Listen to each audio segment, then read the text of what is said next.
Hey, I welcome you to another episode of Learning Stories. This is an audio and video show where we interview a diverse set of learners from the 21st century.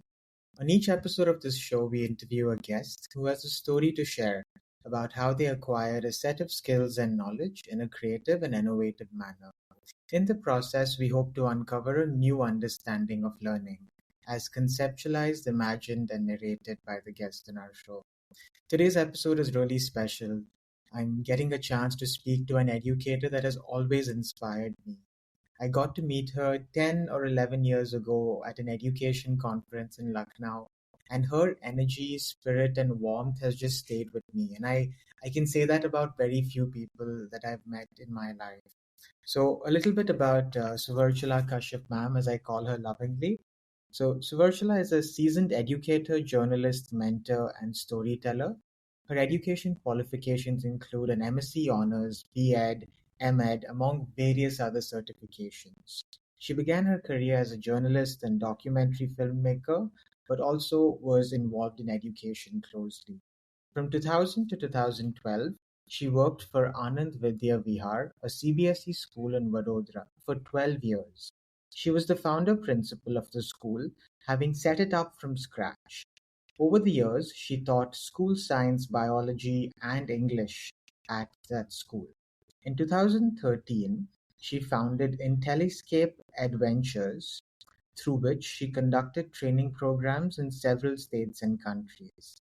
In 2019, she wore the entrepreneurial hat again, and she founded Parivartan, SK's transformational hub, an educational consultancy focusing on changing the lives of children, teachers, and parents. She has also published 4 books, won national recognition for her work as an educator, and mentored countless young adults, including me. Today, she's here to share a story and a few things she has learned and observed along the way. So, Suvarchala ma'am, thank you so much for making time for this interview. I have so many questions to ask you, and I know you'll have so many stories and insights to share. But the first question I wanted to ask you, as an educator myself, I'm always curious about how teachers think about their childhood. And because you've spent such a long time in the classroom, what are your memories of yourself as a student at school? What were you interested in at school? What were you interested in as a student outside school, at home? So maybe just some stories from your childhood to start off with. Thank you, Abhishek, for having me over on this podcast. And yeah, that is an extremely pertinent question. Because in many ways, I would say our childhood makes or mars our personality. And so I would say that I was a luckier person in that manner because my dad was in the army and we had to travel a lot from one state to the other. And what I recall very, very vividly, even today, is that technically, if we say quote unquote, I was not one of the best students from a teacher's perspective. I mean, I was more of what could be quote unquote again called a brat, like because I was very curious. I was never in one place. I always wanted to, look around. And the other aspect which I recall very, very strongly is that I was one who helped a lot of other people. So the complaint that my parents often got about me was that she never does her work, she's always doing other people's work. And that in many ways stood me in good stead later in life. And I was also very blessed, I would say, to have teachers uh, who kind of accepted it. And in spite of my inherent nature, I managed to learn and grow. So this is one point I want to, really tell people who are listening in, that sometimes you just have to let a child be.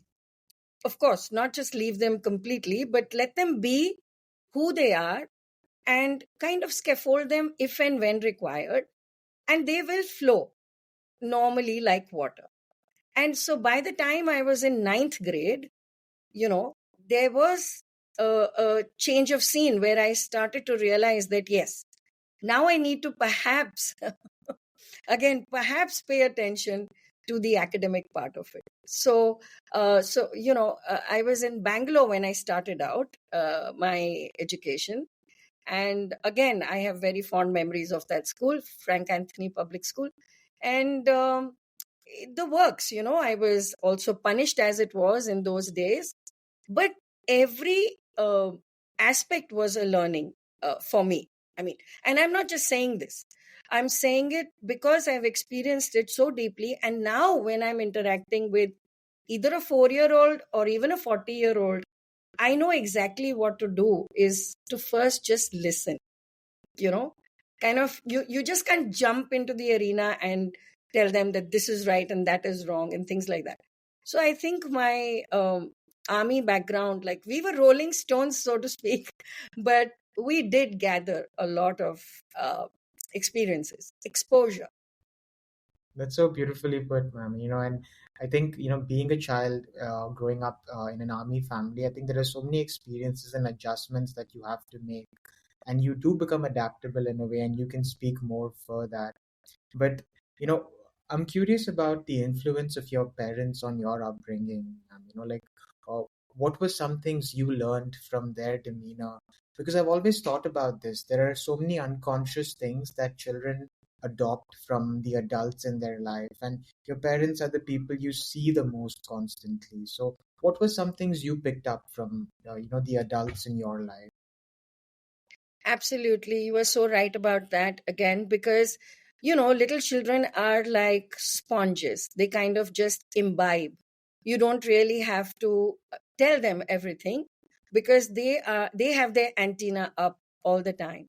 So therefore it becomes extremely necessary for adults in their environment, whoever they may be, caretakers, parents, guardians, to ensure that they get as conducive an environment as possible. So again, I would say that I was pretty lucky in the sense because we had a very balanced upbringing. My mom was a homemaker by choice, and my dad had a very tough schedule being an infantry officer. So many a time he wasn't even there. They were always out in the field and all of that. But the fantastic part is that both of them were avid readers, and so was my extended family. So, as I recall, by the age of 10, I had read almost beyond my age. Okay. And since I have an older brother and a younger sister, my brother was an avid reader too. And so the environment back then was that the more you read, the better you are nurtured or you grow, right? And that was one aspect which I remember very clearly. And so exposure to all kinds of literature back then, and schools too, since I was in an ICSE school, we had, exposure to all kinds of literature at a very early age. Secondly, what people kind of look at negatively today. So we were more of a paradox in terms of being in the army. We led a very disciplined lifestyle, but so my dad was pretty much disciplined at home too, in terms of how things should be or how we should be punctual and all of that. But at the same time, it was not like it's not like helicoptering. Like we weren't told everything every single day. It was more like pros and cons. So there were conversations. My dad, whenever he was around, he would either tell us a story, and we used to joke later in life when we became, teenagers. That so we used to call him. We had given him an epithet, and we said that you're one hell of a Chanakya, and he would smile. You know, because so those who know about the story of Chanakya, the idea is that you get something done, but there is a certain amount of analysis involved by the parties concerned. So we were always brought on board, you know. There were no do's and don'ts per se. A few, yes, but with an explanation that why you can't do this. How about telling us what you think about it? So it was a very participatory approach, I feel, which allowed us to have opinions, allowed us to have a free thought. We may have been wrong a couple of times, but then again, it was discussed, and we weren't pushed to the wall because we had a certain opinion. So I think these things make for a very healthy, kind of a family unit. And my mom, what I grasped from her the most, that which I kind of see and feel every single day, she would often tell us that, look, it's not that I couldn't have chosen a career. I am doing this by my choice. And on the side, like, she was a wonderful homemaker, but she was always going a notch above through reading. And she was a very creative human being, extremely hands-on in a lot of stuff. So yeah, that was what stands out for me very clearly today.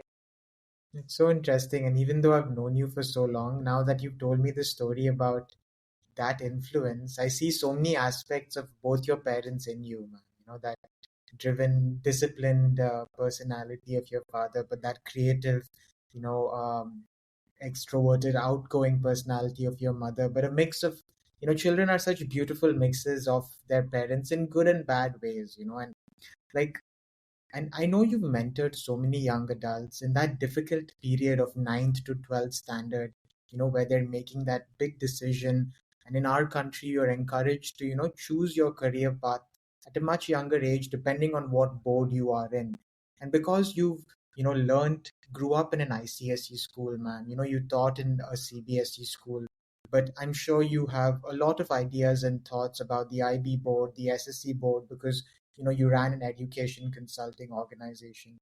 What was your experience as a student, in that 4 year period? What were some things you noticed about yourself and your schooling environment? And did you know what subject you wanted to study at university at that point? So can you tell me a little bit about your years in high school? Uh, yes. So, going back those many years, Abhishek, it's still very fresh in my mind. And yes, the exposure at that point of time for a kid or parents was, I would not say wasn't there, but there were only a few options available, right? So I knew one thing deep down, that not connected to subjects, but I was very passionate about language. And to be honest, I fell in love with it in grade 9. I mean, with the English language, not just, but all languages too, because I can speak even today a couple of regional languages. But English kind of really took my heart away. I would say it like that. And in grade 9 and 10, we had this absolutely fantastic teacher who kind of, would just take us on these beautiful little sojourns, I would say, where uh, we would just get lost in words. And to some extent, I also remember that she was kind of castigated, because at that point of time, I had moved to Chandigarh and I was in a CBSE school in grade 10. But this English teacher made sure that all of us, so it was a convent and we were all girls, obviously, and she made sure that each of us was able to kind of grasp as well as verbalize and write whatever we thought in that moment. And she was castigated by a principal, a nun, who said that, why are you doing this to them? The poor girls are just in grade 10. And she would say that it's not oriented to the board exam. This is going to be for life. This is going to be their life. And this is not just about me. All the girls from that batch, I can say with complete conviction, even today, as super adults, are absolutely fantastic in English. How they are using it is a different story, right? But she had this ability to, kind of the way she read a paragraph, the way she made us interpret a paragraph, even if it was a course book, right? Like I said, we were going to be appearing for a board. And what I see today is so different, because I mean, I don't have anything against it, but what is happening is it's result oriented, meaning you study only for the board, right? Whichever board it is. And you're not learning for life, right? So for us, it was, and that's what the army teaches you too. So it came to us naturally. You learn, you implement, and then you take it forward. So that whole loop or cycle is complete. And psychology says exactly that. You learn something, a new pattern. Okay, your brain has to break the pattern. You learn something, acquire it, implement it on yourself, nobody else, and then take it forward to teach it, you know. So that part of my schooling, I was very clear. I just wanted to, I was in love with the language. So I wanted to take up something to do with language. But again, because my brother was an IITian, so, you have this internal dilemma that, oh, will I be any less than him if I take up humanities or arts or something? So I wasn't forced to do it. I got into botany also on merit. And there too, we were lucky to have mentors or teachers who were equally passionate about language, even though they were teaching us botany. So it was like striding, or saddling two horses along the way. And so I didn't lose touch with my passion. And later, of course, I diversified into journalism, which I really wanted to be a part of and had a good stint. And so now, full circle, I'm back into education.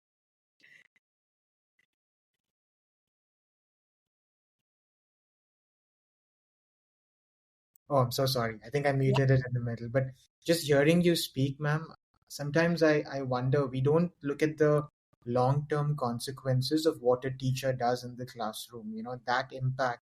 And as an adult yourself, you said that what that teacher did in that particular grade had such a big impact on your life as an individual in the long term. And we don't incentivize this sort of attitude sometimes because and and I think our teachers do such wonderful jobs in our schools, with the students they have to work with and the systems they have to work with. I can't imagine on a day-to-day basis what pressures they have to face, and I'm saying this as a teacher myself. But it's so beautiful to just hear that story of that teacher having such a powerful impact, on you, and it's staying with you. So it really inspires me as an educator to, keep working on this dream of, working with children long term. But you spoke about your early years, taking up botany, ma'am. You've done so many degrees. I think I've mentioned 3 year, but I feel like there may be another one there. What was your experience at university, and because you did pursue the sciences, you did take up that path, and then you've also done a B.Ed and an M.Ed. So how did that pan out for you in terms of your training as a professional? Fantastic. So, Abhishek, the thing is that, like I said, at our time, because we were, let's say, if the common denominator is adaptability, you are ready to take on any challenge. Okay. And so it wasn't like I was not in it by my choice, right? So, as I mentioned earlier, we used to have conversations, and I did tell my dad that I'm not too happy being here. Okay. And he, being who he was, he said, okay, fine. So, what is it that you want to do about it? If you're not happy being here, so he said, pick out a few points. And I couldn't pick out any points because I was enjoying even that course. But because my gut feeling said that I'm meant to do something else, I probably didn't understand at that point of time. He asked me. So I said, if I get an opportunity, I would like to do journalism, mass communication, basically. So he said, nothing comes and falls into your lap. Why don't you work for it? Because there are, so the thing is, he was equally equipped to keep throwing these little things into my court. And I had to kind of take it up and, eventually do the research myself. And so he told me that, okay, fine, you finish your, so as was MSc Botany was a 4-year course. So you do your bachelor's as well as your 1-year MSc honors in Punjab University. I was there at that point of time. And So this integrated course is considered a notch higher than average MSc. So you count it as MSc honors. So he would reiterate this aspect that, look, you're going to be an MSc honors. I said, but in botany, I want to go into languages. So he said, okay, fine, you can do that too. So when he told me this, Abhishek, you will be, really surprised. What I started to do is that I befriended, or I did have a few more friends in English department, as well as in psychology. And I befriended those girls and boys. And I would tell them that, okay, fine, when you're done with your notes, could you just pass them on to me on a weekend or something? Right. So I would get to read. I was not learning formally, but I would sit with them and I didn't lose touch with my passion. And then, of course, we had our literary department, and then I was contributing to that, to writing and all of that. But even then, my dad would always say something in Hindi, Andho mein kana raja. And I would be very offended, basically, and say, why don't you ever appreciate my poem has come in the newsletter? And then he was like, yeah, well, so many people write a poem. It's okay. I think you can do better. So now when I think of that moment, I know that he was basically prodding me on, knowing my nature, because I can be a little laid back, So that is why it's very important for a parent and a mentor to know the child completely. Knowing the child, how do you intervene? Becomes so the point you said about teachers, yes, they are extremely pressurized today, but if they have the tools, the strategies, empathy, they too can be equally effective or more effective than what they are.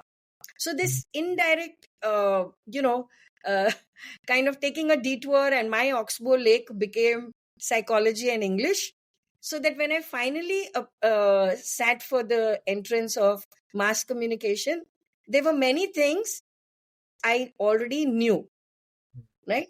So it's not necessary always, I think, to only learn through degrees and things like that. And back then, we didn't have social media, we didn't have telephones, right? So this was a beautiful platform, and nobody said no. They didn't ask me, all those girls, they didn't say that, why do you want to read our notes? Yeah. So it became a beautiful kind of a bond. And yeah, we're still in touch. And theater is another thing that really helped me in many things. I had become a part of a theater group there, Shakespearean as well as other, but mostly English theater. No, and I completely relate to that, ma'am. I think theater was what brought literature alive for me personally. Just seeing the words performed, and it was not just English theater, even Hindi theater, and you know, um, it was the first time I sort of had this visceral sort of experience of hearing someone say a word in a particular tone, and the word coming to life and the emotions coming to life. So when you said theater, I just got so excited. But even backtracking to your journey of just being curious, wanting to know about psychology, about English on your own time, going and doing that shows so much initiative. And it just shows that you were really curious about the world at that point of time. And you were open to bringing in knowledge from so many different parts of the world, and really trying your best to access that knowledge as well. So, in terms of your once you were studying, and I think this education path for you went on for a really long time, and you continued, acquiring skills, acquiring knowledge. But your first jobs, your first professional experiences, in your profile, I noticed you mentioned working for like a newspaper and a large magazine, as in the role of an intern for 4 years. What was that like, and when did the teaching and education part of your career actually start? True. So the thing is, the message that I would like to convey over here is that one should not let go of one's passion, but at the same time, perhaps it also pays to be a little pragmatic and versatile. So the more you expand your base in that sense, like we are often told jack of all trades, master of none. Now that's been turned over its head today. We were often told that, right?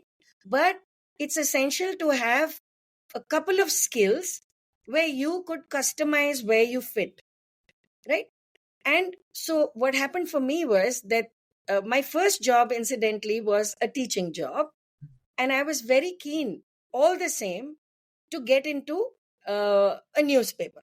I used to almost dream up the fact that, and Reader's Digest back then was something which was there at our home all the time. A Span, then even other magazines which my mom also was reading a lot and all of that. And I would always tell my mom, one day you're going to read my name as the editor. So the Reader's Digest, I would gaze at that page for hours, and my mom would say, go ahead and read inside. I said, yeah, I'm reading, but I'm also just wishing something in my head. Okay. So I smile. I have this very soft smile on my face when I recall that, right? So what happened was, my teaching job was, I just, kind of appeared for the interview for a lark. Okay. I was fresh out of B.Ed, and I applied for the job, and I was interviewed by a general because my first job was in Army Public School in Himachal, Dakshai. Okay, it's a residential school. And the moment I entered that place, I was very confident. Confidence is never my problem. But I realized when I looked at all the people around me that they were way more experienced than I was. And I was the slip of a person, and all of that. So the general asked me a couple of questions, and fantastic guy. And you'll not believe this. During the interview, I got so immersed into the role. He told me that you have to teach grade 8. Imagine that we are students of grade 8 and you have to teach us something. It was the digestive system, basically. So I donned that mantle very confidently because I wanted the job. And then the general was just taking notes. He put his head down like this and he was writing something. And in the same tone, I said, put down your pencil. And back of my mind, I realized what I'd done, that I'm in an interview. And I saw him smile a wee bit. Okay. But interestingly, that year, I was not selected. Why? Because he said, you are too young. I was all of 23. He said, you're too young to handle grade 12. So I thought to myself, and I said, I still answered back. And in the sense, I kind of retorted very softly, very kindly. I said, I never knew that age could become, something that would go against you. And you haven't tried me. How do you know I won't be good for grade 12? I said that, and I went home and I told my dad, I'm never getting this job again. Next year, there was a vacancy again. I applied again. Same general was on the board. And he laughed. He burst out laughing. He said, you're back again? I said, sir, I'm an army officer's daughter and I want to serve an army school. And I'm sure I can tell you that this time you'll take me on. I mean, come on, who says this to such a senior person? And I got selected. And these years of teaching at that school were some of the most wonderful, years of my life. 2.5 years I was there. And after that, I joined journalism. I joined Indian Express. Okay. And sorry, ma'am. Yeah. Go ahead. I'm just curious, what happened in that classroom? Did it work out? What was the general's feedback? And were you scared yourself? Because you did have a degree, you did have the qualification, you did have the training. It was not like you were just walking into the classroom. You were a qualified teacher. But sometimes people don't think about the perspective of the educator as well. We are also nervous. We can also be human beings and flawed at times. So what was going on in your mind as a teacher, and what was your experience in those 2 years? So a very apt question over here. So now what happened was that after I was taken on, I was one of the youngest. At that point of time, we were only 3 single teachers, or 4, as I recall. And we were all in terms of age, and experience, we were very low on the ladder, right? But what they say, like a second lieutenant, or I mean, a lieutenant in the army is also young. But all of us had that jasba. We wanted to do something because we were in it now. And not to prove to anybody, but also to learn. And like I say this, I mean, I don't know if I'm making my point. If you are open to learning at any point of time in your life, nothing can stop you. I have experienced this beautifully everywhere. And there is no harm in admitting or saying, I don't know, even to a student. There are so many things today in terms of technology that my students teach me.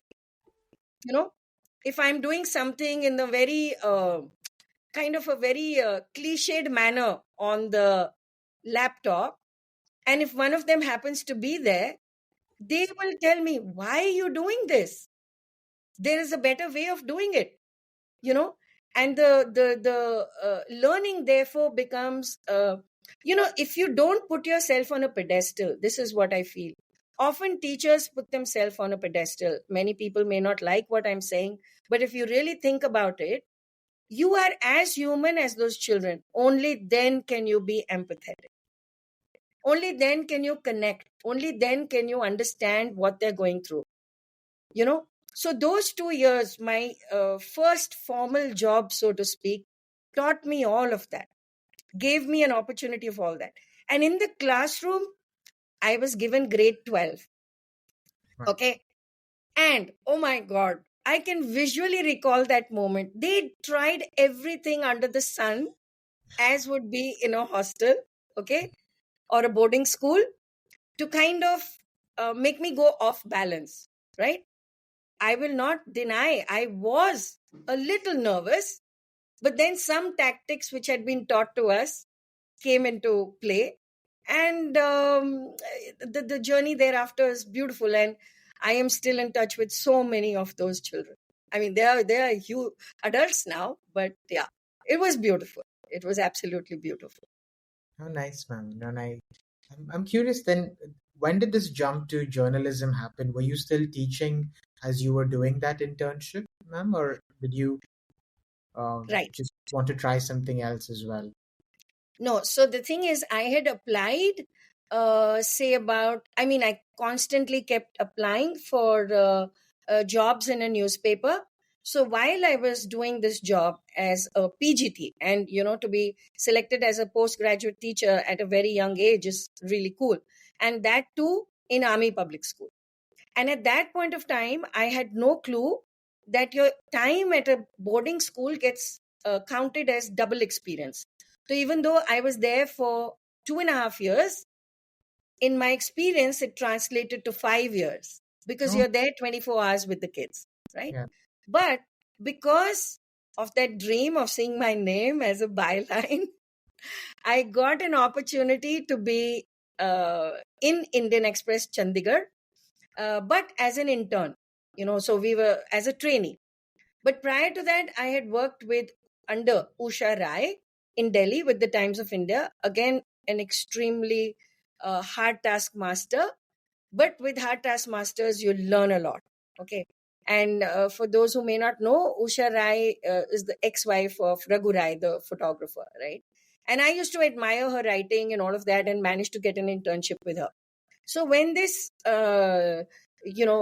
change happened and I joined Indian Express, there again, a lot of unlearning had to take place. I was where I wanted to be, uh, technically speaking, but there was a lot of practical things that were missing from, my because I had gone into teaching, and now we had to come back to, say, editing. So I worked for a few months as a reporter, and then I went on to become a sub editor, and finally a feature writer. But if you see, the common link remained. When I talk of versatility, so if I need to fit in today, I can do it in many places, because I have that real time experience. Okay. And that is where I feel sometimes teachers are at a loss because the trainers who train them have not spent real time with children. So it becomes a very superficial training for them. So therefore, someone who exposes them, it is turning around a little bit now in our country. So there are possibilities of them and their issues being addressed, because the whole scenario has changed. For sure, and I'd love to jump into that later in the interview, man. Your experience of what you are observed about the education system, where you think it's going, and I'd love to talk about that towards the end of the interview. But I'm curious about that experience because I'm just thinking in that short period of time, it was almost like you had a 10-year career and a 5-year timeline, and you were doing it in two very different fields of education and journalism. And you actually got to a level where you were practicing it professionally in a highly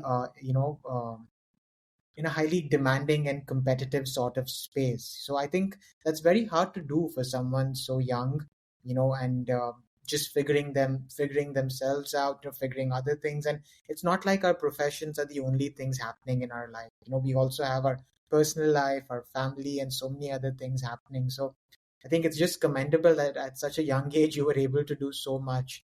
But as I was reading your profile, you got this opportunity to work at a school in Gujarat, and when did that sort of story? Because the reason I'm also doing this interview, ma'am, a lot of your students and colleagues, will be curious about this story, and I'm trying to capture so many years of experience, which is so hard to do in such a short interview. But I'm curious about that transition from journalism back to education. Was that very seamless? How did that happen? Why did that happen? And what were you thinking at that point? Fantastic again. So, Abhishek, the thing is, like you said, that things change in terms of your personal life and all of that. So, I was doing pretty well at Chandigarh in Indian Express, and again, I had the best of mentors over there in terms of our senior most editor and all of that. So, there was a lot of learning happening. However, around that time, uh, my mother took ill, and within a very short span of time, she passed away. So, so I was like, of course, that is a very personal thing, but this is a point I would like to make. When the crucial time happened, like we didn't know that she's going to pass away, of course. So she was in hospital, and I was at office on a night duty. Okay. And the discipline that as an army person, I'm sharing this today because I don't want to talk about it in terms of the context of what's happening around us. But, we've been trained also to have our personal grief and pain as very personal. So I was on my duty and I finished my duty, and it's not, easy task to be traveling around at night in Chandigarh. But the courage just has to be with you. And I reached the hospital and whatever, and within a day, she passed away. So my editor, he was so angry with me. He was so upset with me when he came to know that. And he just told me in one sentence, he said, Suverchala, you didn't think us worthy of sharing your grief? And I was a little, it was not that. I said, sir, personal world and professional world, I think, should be kept separate. And here too, I was doing a duty, and there too, I am doing a duty. But there was that unsaid, kind of support from him that hereafter, if you want any leave, you can just take it, right? So that happened, and then a year and a half after that, much against my wishes, I'd like to make this point, but then a conscious decision, I got married. Okay. So when I got married, I had to transition from Chandigarh to Gujarat. And I continued with Indian Express and I joined Ahmedabad. So Ahmedabad has a fantastic big office. Again, it was beautiful and all of that. But I live in Vadodara. So I was again commuting, and I was okay with it. My partner was okay with it. He's also very supportive in terms of what I want to do and all of that. But then our Baroda office of Indian Express shrunk, and it became almost like a no office kind of a scenario. Now, one thing for me as a person, until and unless I don't find something intellectually stimulating, I look for something which would make it better. So that is when I was very sad to give up, my role as a full-time journalist. I talked to a lot of my mentors, I talked to people, and they said, you can still freelance. How about exploring your other possibilities? And that is when, and I was teaching at the university here in the Department of Journalism and Communication at MSU as a visiting faculty. So I was in touch with the print medium. I taught everything to do with newspapers at that point of time. And that is when this simultaneous change happened at Indian Express here. So I had to take a call and I said, okay, fine, I need to live in Vadodara. So what do I do? And that is when this ad came up, advertisement. They were looking for a principal for a CBSE school. Again, I applied for a lark, thinking that I'm not going to make it any which way because I have no experience as a principal. As a teacher, yes, but not as a principal. But then again, they had a written test, they had a psychological test, which went on for almost 3 days, and I made it. So what I would like to reiterate here is that, the first level is you have to believe in yourself, but that is not enough. And follow your dream, follow your heart, follow your passion. There will be a path that leads you to it. And then again, those 12 years were intellectually very stimulating. We started the school from scratch.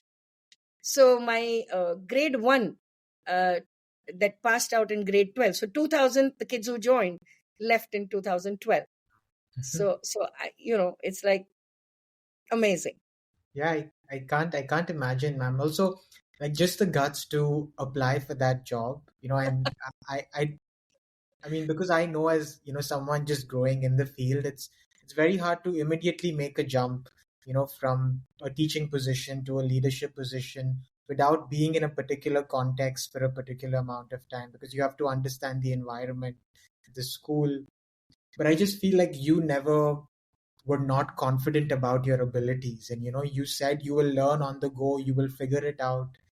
And I don't feel like a lot of people have that or bring that up very easily. So I don't know if it comes from your upbringing, that level of self-esteem and confidence, but also that story about the personal challenges, the personal adjustments in your own life. And I think as younger people, sometimes we take those things for granted. We assume that everything is going to be perfect, in both these spaces, and we may not have to adapt and make those changes, because right now we think that there has to be this perfect path navigating it, everything has to be, but life is not going to be like that for most of us. We are going to have to adjust, maybe start a different career or a related career, because I worry about that a lot as a person, because I'm in a similar juncture in my life, ma'am, and I think I've shared some of this with you, moving back and forth.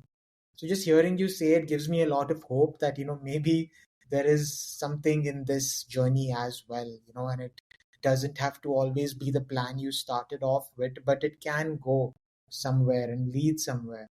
But that experience, 12 years, man, starting the school, being part of the founding team, I think that's a very real, visceral sort of searing experience of being in a school environment.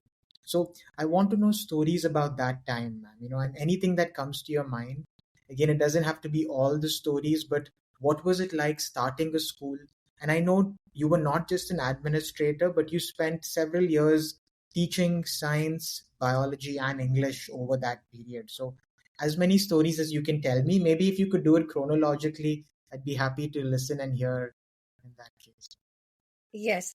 So, like I said, in 2000, when I did get selected, uh, I was triumphant also that, okay, fine, I've managed to do this.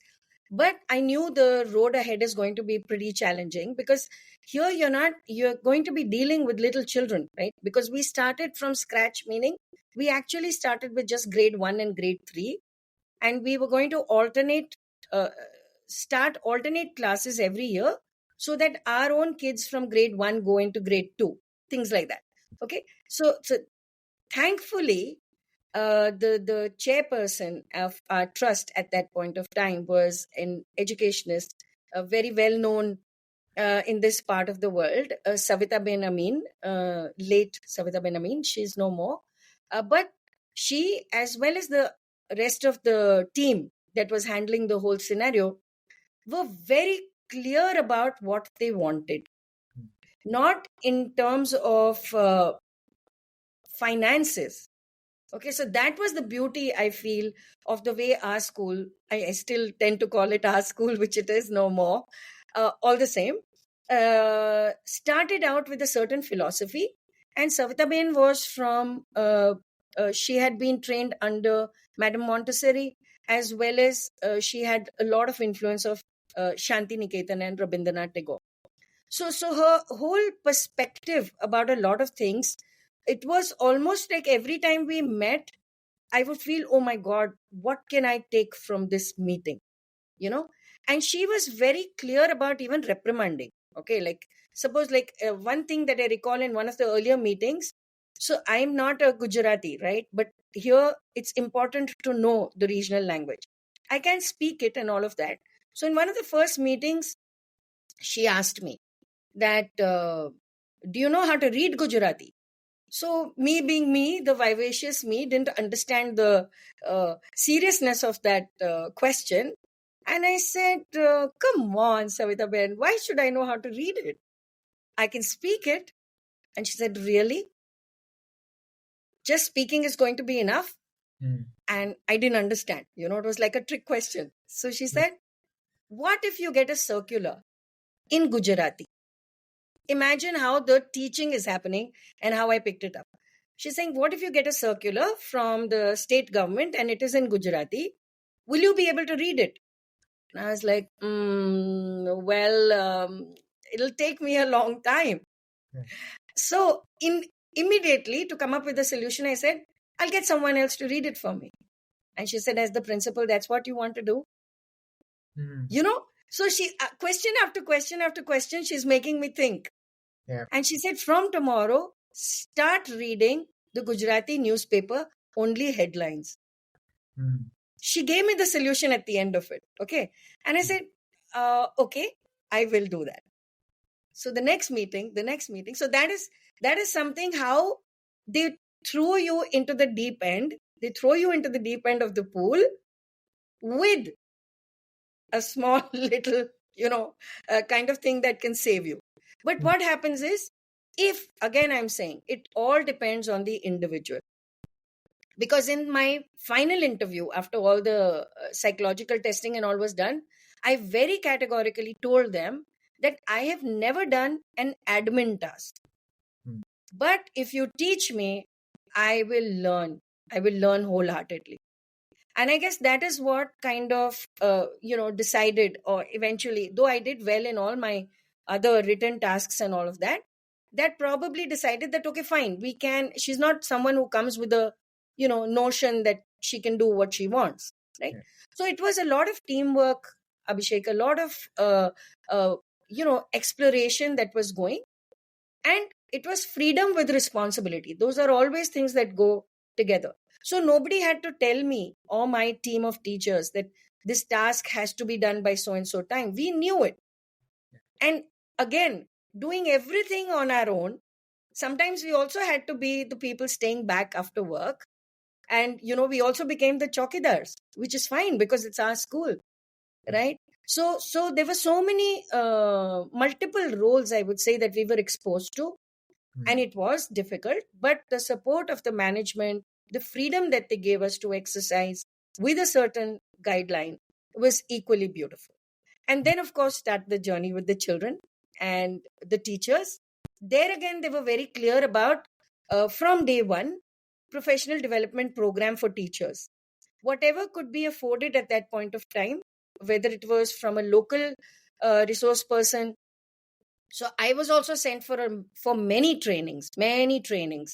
And later, when I used to go, I also talked to the management and said, it should not be just me. Could we expose this firsthand to a couple of teachers also? So the core team also grew, side by side.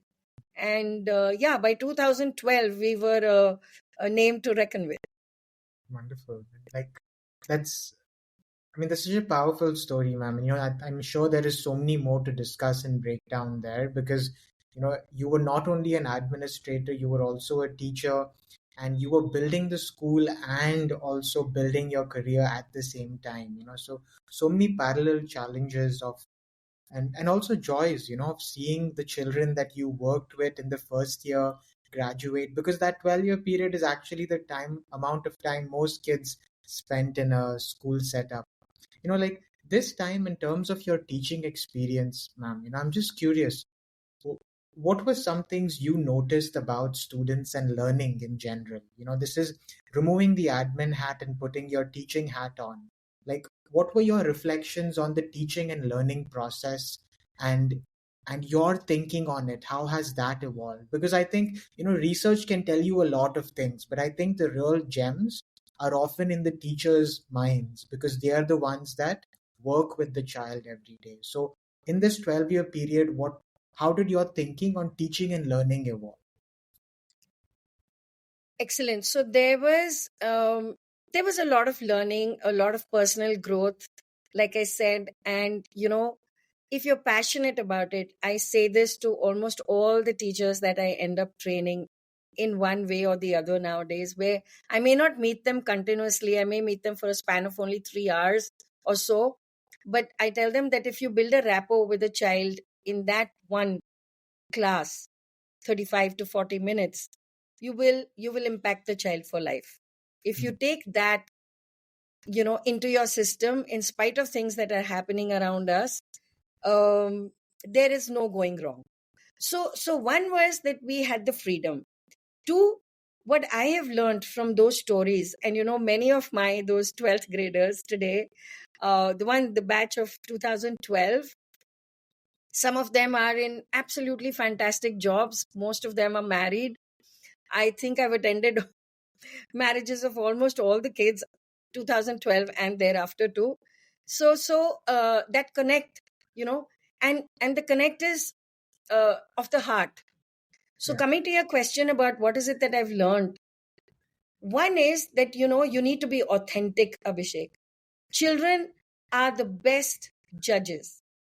They know, they won't say it, Yeah. but they know whether you're actually smiling because you want to smile.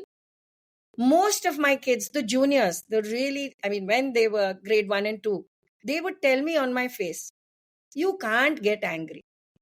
After 3 minutes, you're going to laugh. And I would, so that was like, oh my God, I need to be a little more firm, right? That would be the message that went to me when the little ones said that. But over a period of time, I realized that you need to give each other space. And people most often misinterpret the word freedom. Freedom does not mean that you let a child do whatever they want in that moment in a classroom, right? Because if you're in an organized school, it's a 45-minute period, 40-minute period. A lot of stuff is happening by the clock. Okay. But that doesn't mean. So that is a part of regimentation. And if a child understands that, yes, regimentation is equally important, then reflection and rearranging and rehashing the thoughts that I'm getting every single day as a student, as a teacher, are equally important, right? So once they get that, once they understand that, okay, fine, why do we have to stand in a line in assembly? So, okay, fine, why don't you come up with a solution? So it's not like we did everything, by the book. But yes, we knew that the happiness of the children is supreme. That has to be prioritized. The management was very clear about it. We were very clear about it. So I'm not saying that things did not happen. There were a few bloopers here, there, and everywhere also, because as a fabric, we humans will be humans. So there could be a scenario where a teacher may have said something harshly to a child. I may have said something harshly to a child in that moment. But the very next minute, if I explain to them that, sweetheart, this is because right now I am in this position, and I need to tell you. If I don't tell you, I am not a good mentor. I need to at least open your eyes to it. So, these subtle things, these small things kind of made children realize that, yes, eventually it is for our good. And a lot of fun used to happen in our classrooms. That was many teachers ask me, how can you have a fun fabric in your classroom? I said, it totally depends on you. In five, you can do that. You can inundate the classroom with laughter or whatever you want to do, 5 minutes of jigging around. But you should know the purpose. You should know why you are doing what you're doing. Not just do it uh, without any, those are called hazy lessons, technically speaking. So not just like that. You have to have. So one memory that I have very, very clear, I was teaching grade 1 in the earlier years, English. Now, obviously, they've just transitioned from higher KG. The school day becomes longer for them. It's difficult for them to stay back till 1:30 and all of that, right? So, incidentally, my class with them used to be the last period before they go home.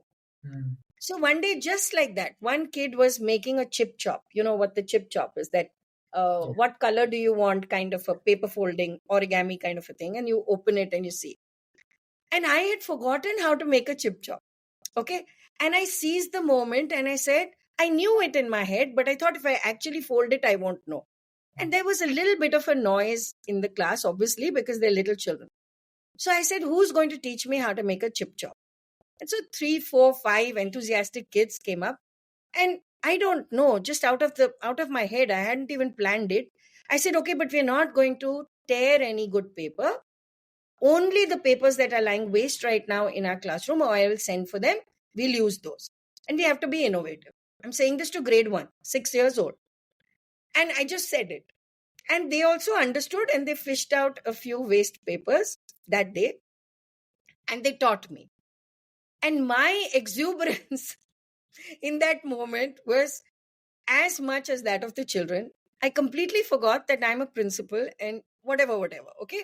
Because you kind of straight jacketed, you have to walk in a certain way, talk in a certain way. I could never do it. Yeah. Now this became a deal between us. Every time I had a class with them, I would tell them that, look, we're going to study for 20 minutes.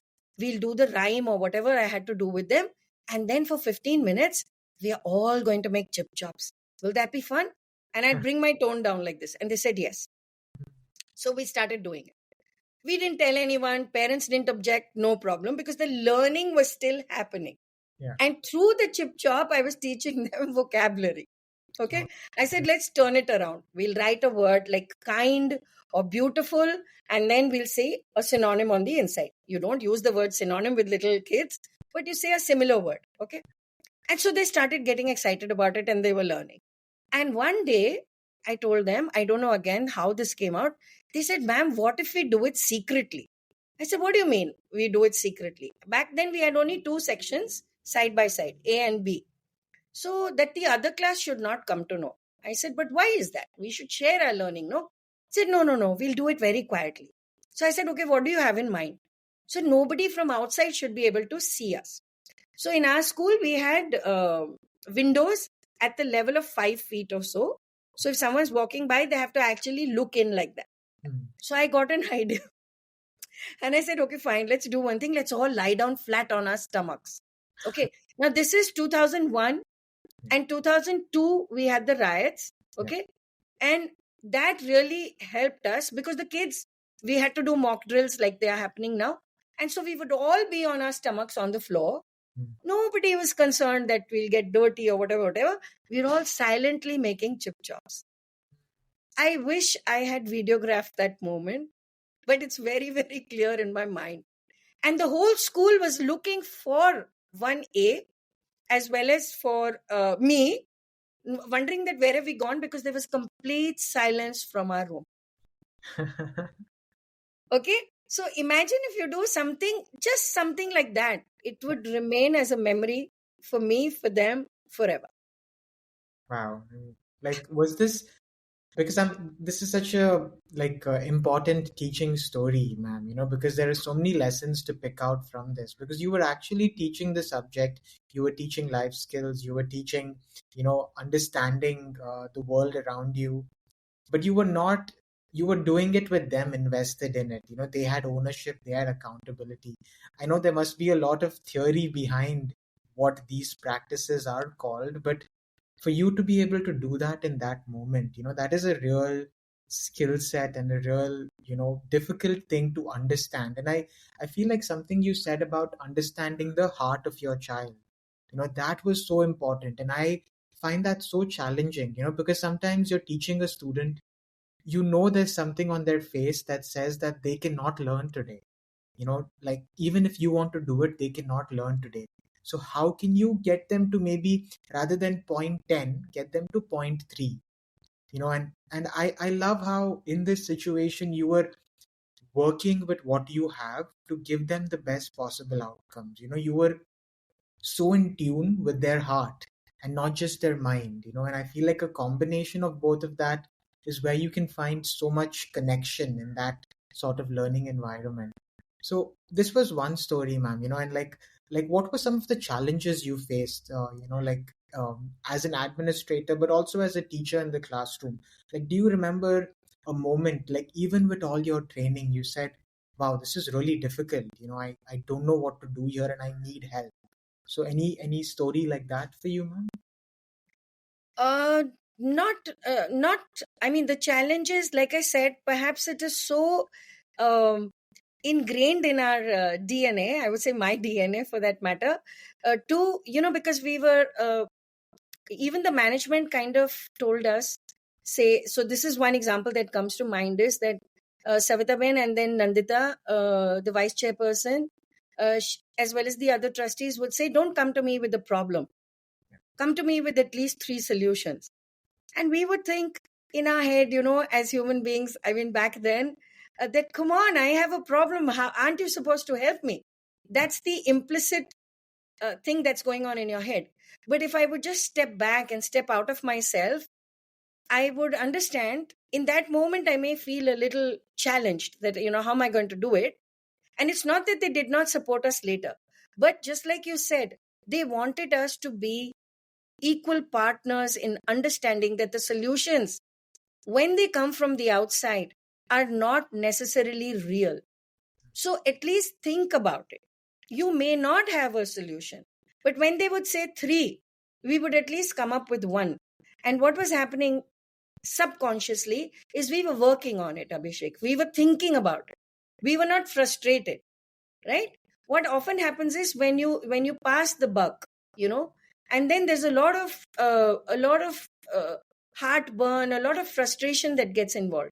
Here, you start at least thinking laterally that, okay, fine, if A can't lead to B, can I first jump to C and see what can happen? That may take longer, right? But then you also have a deadline to meet. So when you know there is a deadline to meet and you have a challenge, now this is more to do with the admin part, then you work double time. You think you kind of draw upon your team within the school. And at that point of time, it was very, very, even though we had competitor schools around us, there were a couple of them who we just had to pick up the phone and call, Mhm. that, ma'am, I'm stuck with this, or sir, I'm really stuck with this. I know it is, okay if you don't answer, but I would really appreciate if you could. So, like I said, there's no harm in saying I don't know. Most people feel that, oh, they're going to say you're the principal and you don't know this. Well, I really don't know this Yeah. because I'm just 1 year into the whole system. Yeah. Example I'm giving, right? Like the CBSE has many norms and you have to follow them to the T, and you may not understand the words or whatever. It's sometimes it's almost like legal language, or you think you've understood and you don't implement it in the right manner, stuff like that. So we really had a good set. I mean, we still have them. I'm still in a good relationship with all of them, and the ones who helped me the most in those moments were actually competitor schools. Mm. you know Eventually, like, we were going to be pitting our kids against them and stuff like that, because it is somewhere a competitive world. But yeah, so the point I'd like to reiterate here is that you need to reach out sometimes if you don't have the wherewithal, or not just wherewithal, you may not understand it. Simple as that. Sure. And you can be mentored by other people if you are open to it. They Yeah. may, make a snide remark or something, but doesn't matter. You're learning, you're growing, you know. And is that your purpose or not needs to be understood. Yeah, that's, I mean, I feel like you have like a gold mine of information, ma'am. And, if you're a teacher or a parent or an educator, I think we just have to chip away and, understand these stories. But for the listeners tuning in, if you are a teacher, educator, parent, student, and you are curious about Suverchala ma'am's work, I will be linking ma'am's website and other details in the show notes. So you can follow this conversation up with reaching out to ma'am. She has this amazing organization called Parivartan, and I've looked through the website and I've known ma'am for such a long time. I can't recommend their services enough, because it really is extremely difficult to condense 20 or 30 years or such a long career into a small conversation. But ma'am, like after 2012, you did go on like a sort of an entrepreneurial journey, where you were also writing books, but you also started two organizations in Telescape and Parivartan. So, I'm just curious about the thinking behind that, and also, your life as an author. The four wonderful books that you've published, collections of poetry, collections of short story. So, can you tell me, again, it was a big transition, which is like a common theme in your career, jumping, adapting, learning, growing. Like it seems like you've had four different careers, in your like one lifetime. So can you tell me first about your journey as an entrepreneur with Intelliscape and Parivartan, and then a little bit about your love for stories and why you wrote the stories you wrote in your books? Right. So the thing is, you know, as Shakespeare has said, that it's all, I mean, everything that ends well is kind of, but that's not true, right? So in 2012, I mean, and I have no qualms in saying this, I was asked to leave. Okay. I was asked to leave the school that I had, spent 12 years with. And I won't go into the nitty gritties of that because everybody is Yeah. aware of it. And it was not the best of things to have been done Yeah. in the manner that it was done. And I really took it to heart because I was, like they say typically, heart and soul was with my kids, right? And so it really hit me hard. I took a very long time. I didn't recognize the person I had become in the latter part of 2012. And I am saying this because the people who've known me very closely were extremely perturbed to see me like that. I was perturbed myself Yeah. that how can this happen, right? But then again, the courage to have, like I said, the common denominator of adaptability. I thought that let me take time off for a while, and I said maybe this is an indication from the so-called universe that I need to do something differently, right? So I took almost a year off, and in 2013, this idea of, again, from some people I'd known for a very long time came up about how about we setting up, that was in partnership, an LLP, Intelliscape Adventures. Why don't we set up a company? I was technically very raw in terms of emotions at that point of time. And like I said, I myself was not able to recognize that there is some, that I've taken it so hard. But then I have excellent friends, a wonderful family, and they told me that it's not the be all and end all of everything. And come on, just push yourself and do what you can do. So we set up Intelliscape Adventures. We were 5 partners, all from different fields. And we were doing reasonably well, but the 4 verticals that we had thought of were not panning out, in the manner and the speed at which, or the pace at which they should have. There again, Mr. Chanakya, my dad, stepped in And I did, for the life of me, I wouldn't understand every conversation over a phone call. He would tell me, "What is an LLP, dear?" And I would say, "How many times do I need to tell you that? It's limited liability partnership." And he said, "Read it again." And I would say, "Okay." He would just keep saying this to me. So I told my partner here, I said, "My dad keeps saying this, LLP, LLP. It's going to be your nemesis one day." And I was like, I don't know why he's saying this, but since he's Chanakya, I need to listen to him. Then I asked him, "What are you saying? What are you, what is your implicit meaning?" And he said, "Look, li- limited liability partnership means that when the going gets tough, people are going to go away and you're going to be left alone because you're a CEO." And I said, "You are so cynical. How could you become so cynical as an army person, right?" And he said, "I'm not cynical, I'm practical." And he kind of put this seed into my head that go out on your own. Okay. Now, Abhishek, this is something again I want almost everybody to understand, because all of us go through our downtimes. All of us go through, some lows that we can come out of, some lows that we never come out of, or whatever. But I knew that he was actually addressing the real me, that you are the one who could take up challenges. How can you let such a small event, episode, he called it, trouble you so much? Okay. And I would start thinking about it, and he would tell me simultaneously, "Do not have any malice in your heart." This was a conversation we had almost every day, every day. Okay. And then he said, "Why don't you do what you're doing in the company all on your own?" I said, "How is that going to benefit me? How it's a higher risk, because the profit is mine, the losses are also mine." He said, "Exactly what I'm telling you, that you don't have to then be dependent in any which way on anyone." Correct. Didn't make entire sense to me at that point of time. But when I talked to my partner, the one who had helped me set it up, he was like the sleeping partner, so to speak. And he said that I won't be able to give my time or energy, but I'm there for you. And when I asked him the third time, he said, "Yeah, step out. You step out. Because I don't think this is going to go the way it should have."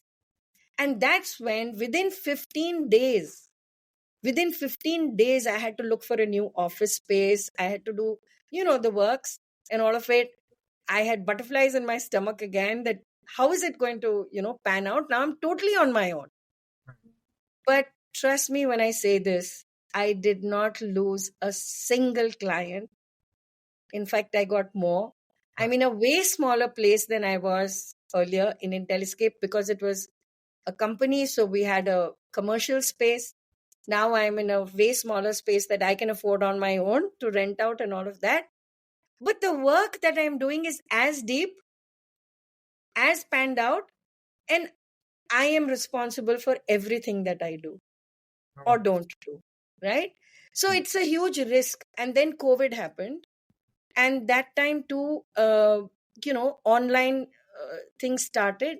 And that's when I started getting students from just out of the blue, from places like Indore, Jodhpur, just through word of mouth.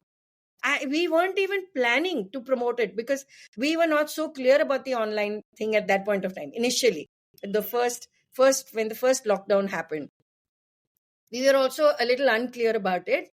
And well, here we are today, almost 6 years down the line. Yeah, and Sorry. yeah, and I'm happy to be making a small dent in many lives. No, I think it's much larger than a small dent, ma'am. And I'm just curious, like for anyone that is interested in your services, ma'am, if you could briefly summarize what you offer at Parivartan SKS Transformational Hub, so that anyone listening to this conversation can follow this up, with an email to understand how they can work with you.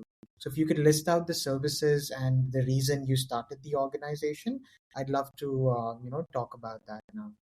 So it is basically a two-pronged, I would say, or a three-pronged, to say it so that almost everybody understands what we believe in very deeply. And I have a very small team. We also have psychologists available, okay, for all kind of testing, this, that, and the other, though we don't encourage that entirely.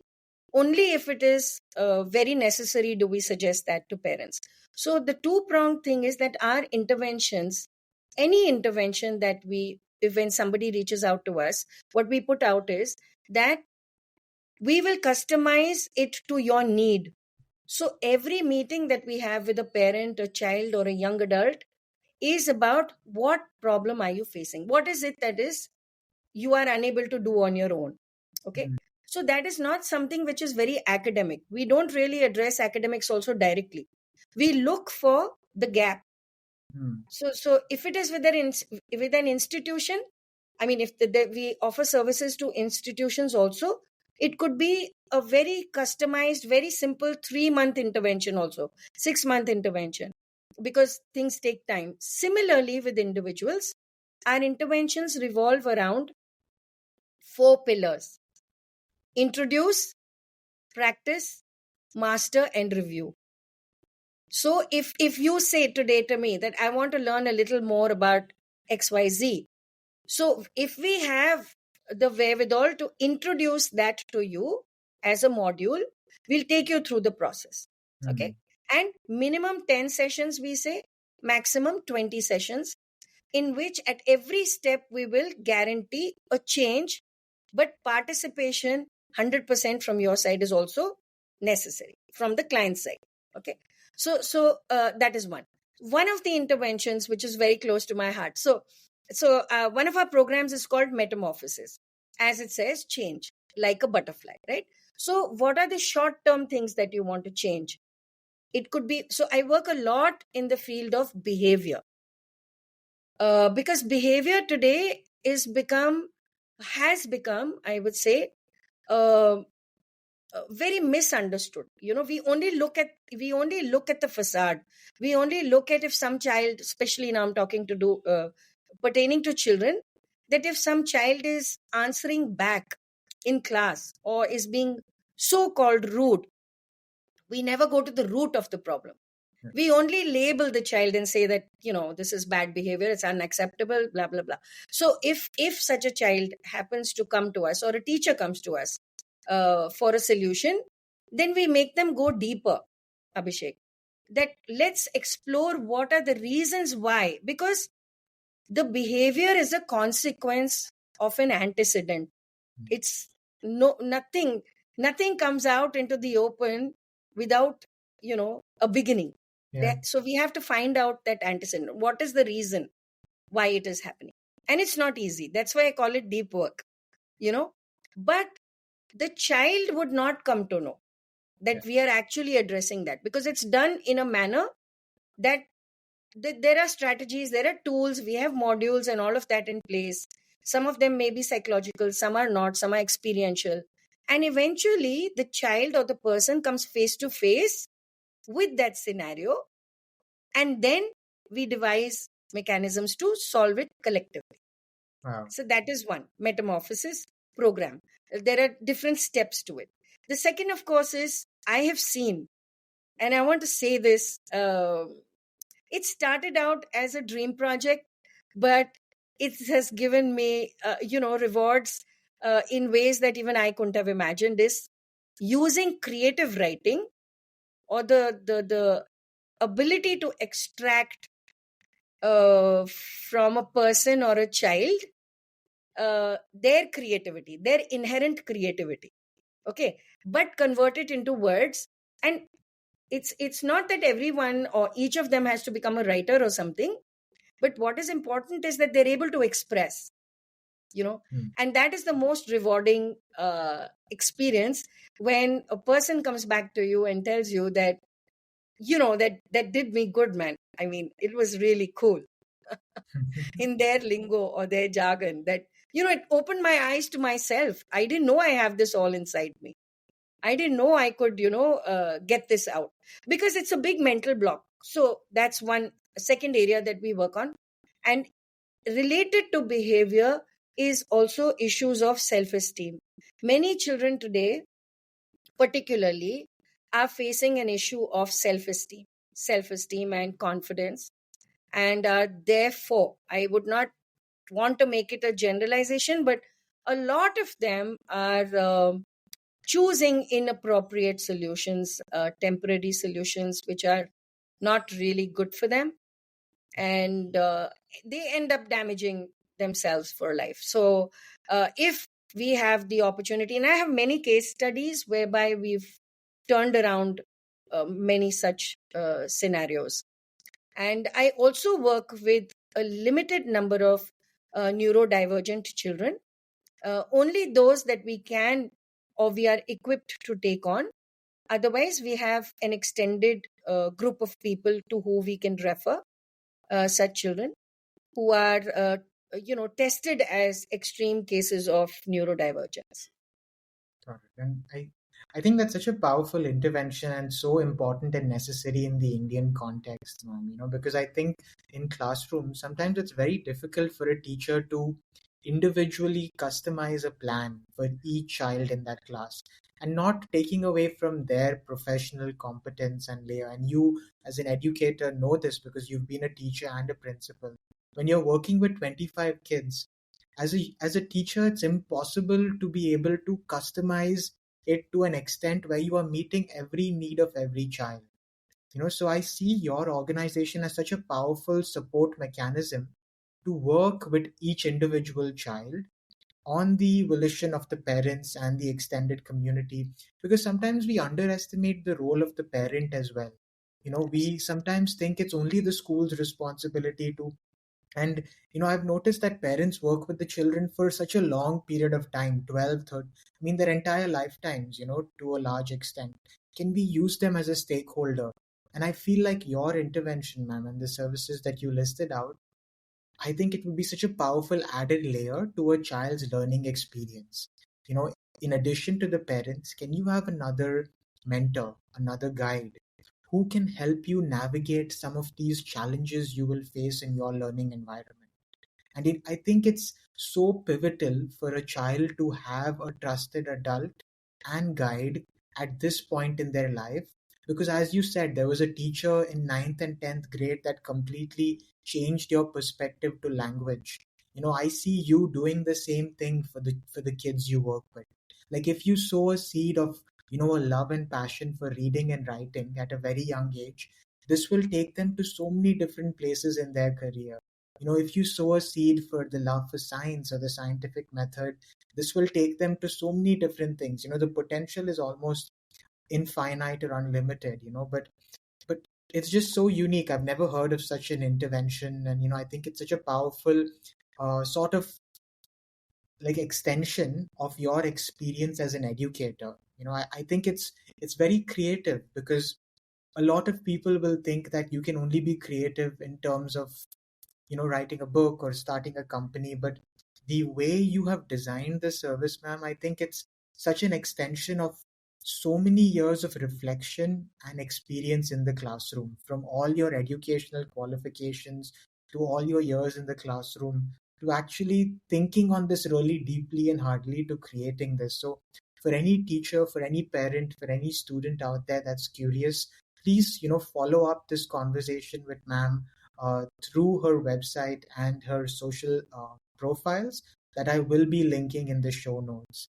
But ma'am, for the final, just to Books. respect time, I'd love to ask you about the 4 books that you've published, but Yes. you've also mentored and guided so many of your students and other people to publish their own books. So just stories of why.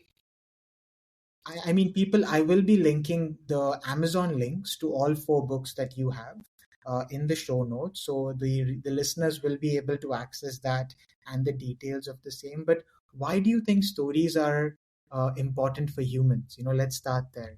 Yeah. So I think, stories, I mean, stories are the most powerful, mechanisms, I would say. They're not just stories, they're emotions. They talk about places, and we were brought up. I mean, for me, there was not a single day of my childhood that did not have a story in it. And sometimes it was just anecdotal, okay, in order to make a point. And very quickly, I will tell you one. So on our way to school in Bangalore, from home to school, there was a railway crossing. Okay. And my dad used to drop us sometimes, and sometimes we went by other vehicles. Now, if we were not on time, the gate got closed, and we would get very agitated, kind of, as kids, that, oh my God, we're going to be late, and this and that and this and that. And my dad would just say one statement, would kind of make one statement every time that happened: stop desiring and your desire will be fulfilled. And it's so powerful. But how do you explain that to an 8-year-old? But now when we think back, I know for a fact that he actually distracted us in that moment. He would talk about something else, make us look in the opposite direction from where the train was meant to come. The train came when it was supposed to come, but the message we got was that when you stop desiring, the desire is fulfilled. And he'd turn us around because he knew, and you say, look, there's the train. See, because you were not thinking about it. And we'd be so kicked. It was such a beautiful moment, and we'd hop on. He had a Bullet 500 at that time, and we would hop onto it and off to school. Okay. Now, the same thing, I felt that it's kind of got ingrained, it's etched into me and my siblings so deeply that for us, materialism and other things are not what we hanker after. I have nothing against those who want it in that manner. I mean, of course, you need certain amount of things, but it's not that thing that kind of drives us. What drives us is a story. What drives us, that's okay, fine. If I come to know something about folklore, if I come to know something about Adivasis, even today, I'll go all out to sit with that person and listen to them in their dialect. Okay. So it impacts you in so many ways that we have kind of somewhere lost that connect. It gave you family time. I still have a few students whose parents are great storytellers and use that as a mechanism for family time. Okay. And I see a huge difference in those kids. It's kind of if I scan the entire kid, I'll be able to tick yes, yes, yes, yes, all those check boxes, all because of a story. Okay. Others, due to the lack of, and see, storytelling was something that came so naturally in our culture. We had not only our culture, many other Asian cultures also, European also, where it was an oral tradition. So when you listen to something time and again, it makes you think, it makes you reflect. So when you grow older, you understand that, okay, fine, there is some science behind the crow dropping, those pebbles in, and would the water come up or not come up or whatever. So you can correlate it to anything. Okay, to any subject. One story can be, dynamite. It can kind of ignite so many thoughts in you. And again, I had the privilege, I would say, of being associated with Katha. I was a mentor with Katha, a Delhi-based organization, Geeta Dharmarajan, a fantastic storyteller herself. And so I used to mentor many kids at the regional level and national level. And that's where you actually felt the power of a story, because it touches everyone also differently. The same story would impact so many people differently. And so that's about stories. I can go on and on about it, but yeah. And then my first book, Sunk in Amber, as the name suggests, was basically a tribute to my mother, a little late in coming, but yes, 2017. My main aim was to put out everything that I'd learned about life, so to speak, in those poems, and some sketches which are done by a dear friend who lives in the US. She's also a teacher. She agreed to do those watercolors. And so that was a tribute to my mother. And Sunk in Amber is basically to tell people who would not, and dewdrops amidst rain. So it's about identity, that if the dewdrops are already there and it's inundated with rain, which identity, what does happen to that water? Is it counted as moisture then? Does it continue to be a dewdrop, raindrop? What? So there were all these abstractions that I have used, because that is what life is all about. And sunk in amber is like, amber, of course, is a substance that is exuded from a plant, particularly. And then when it kind of coagulates, if it traps something in it, like an insect or a leaf, it gets fossilized and nothing happens to it. It remains as it is. So you can see it, but it can't experience the outside world. So many memories for me are like that. They're trapped in time. They're sunk in amber. How beautiful. So that was my first book. Second book again was in 23 later, of long forgotten dreams. Very short stories. I tried to do it in a catch 22 context, because life is a catch 22. Every point of time you have to make a choice, and it's a choice that defines your authenticity for the sustainability, you know. So your authentic self, as the psychologists say, uh, who are you? Okay, so it can be a philosophical question, but along the way you know very well what your authentic self is, so you should answer that. So long forgotten dreams is a part of that. Then my third book, Reflections, is about was actually a part of a small competition, which I didn't know is a competition to begin with when I entered. And that again is a few short stories, 10 short stories, 10 poems, and 10 articles. Reflections and Revelations. Revelations, the reason I used that alliteration there was that, if you're open to it, uh, there is a new revelation every day about yourself, about the world around you, and that is what makes you go on further. If you don't reflect, a revelation will not happen. If the revelation does not happen, you are not aware, and so you continue doing things that you should not be doing, perhaps, or you should be doing. So that was one. And one of the finest, a lot of my mentees have come up with their books. And the funny part was that each of them are kind of people who never recognized it in the beginning. And I told them that that's not the goal. The journey is important. The destination should never be a book. The writing process is important. And one of them is now doing his law, Siddhant Prabhu. And just before COVID, he came up with this book, Green Roses, A Constellation of Darkness. Eighth grader.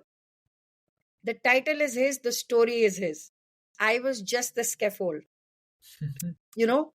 So Siddhant Prabhu is one of my, those enigmatic cases who came out with this beautiful book.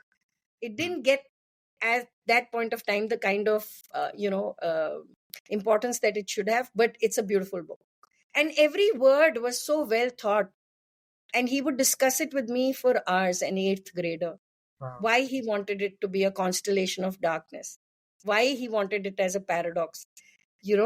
I can send that book to you, though even that is available, I think, on Amazon.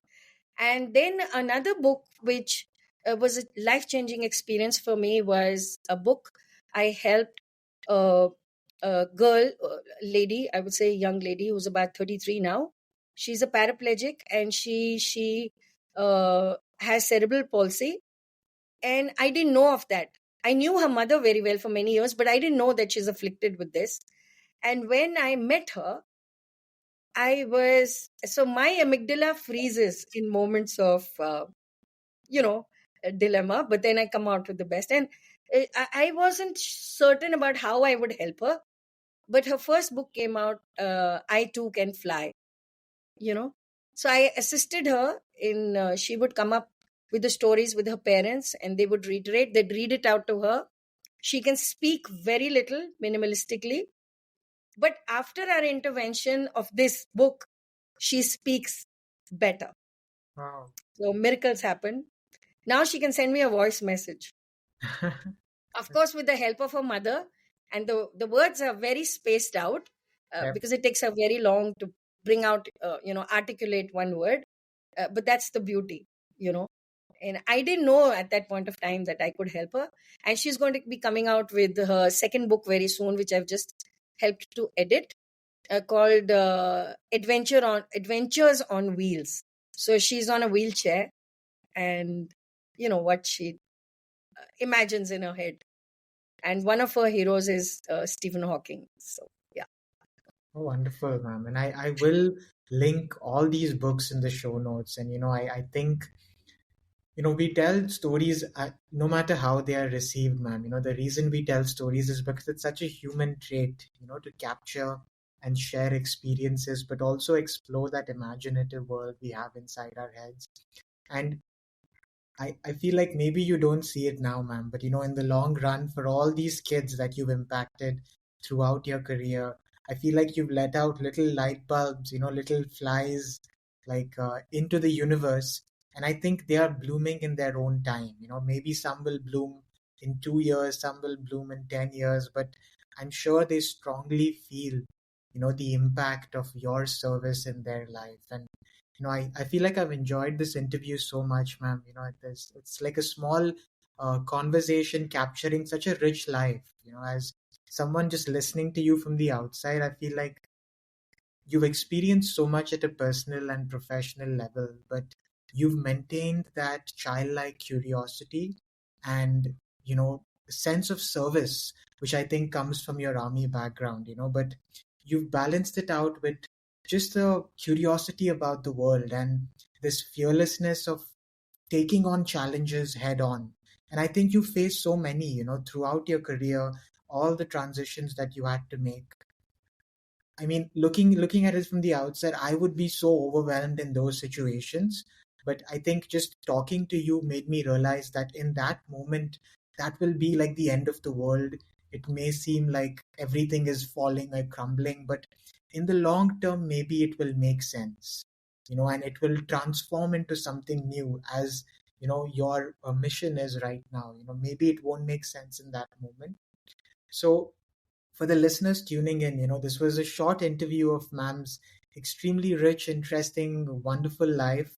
But in the show notes, I will be linking her website, her social media profiles, the 4 wonderful books that she has published, which I will be purchasing right after this call. And ma'am, it's so hard to conclude such a wonderful interview in with a question. I thought I'd end it with recommendations, but I feel like that's too small a question to capture your journey. But I was listening to another podcast, where someone had this question, where they said that if you had to if you had a billboard in like a large prominent highway that had a quote or a couple of words summarizing sort of a philosophy or a way of looking at the world in your own words. If you had to say a few things to someone based on what you have learned from your life, what would you put on that billboard? And that would be something everyone would see and sort of remember you by. And, I mean, a darker way to look at it was like a gravestone, but I feel like a billboard that someone can see and understand you by. Like, if there were a few words or a few sentences to remember your journey by, or something that really guided you through your time, what would you put on that billboard at a personal So level? as you were speaking and putting this to me, a whole lot of ideas were exploding in my head. But yeah, to be fair, and not use that little naughty stuff happening in my head, I would say, be yourself unapologetically. Just be yourself unapologetically. And the reason I say this is that half of our lives we spend trying to be someone else. This is something people don't understand. You need to emulate, you don't need to copy. So when you end up copying, you stop being yourself, right?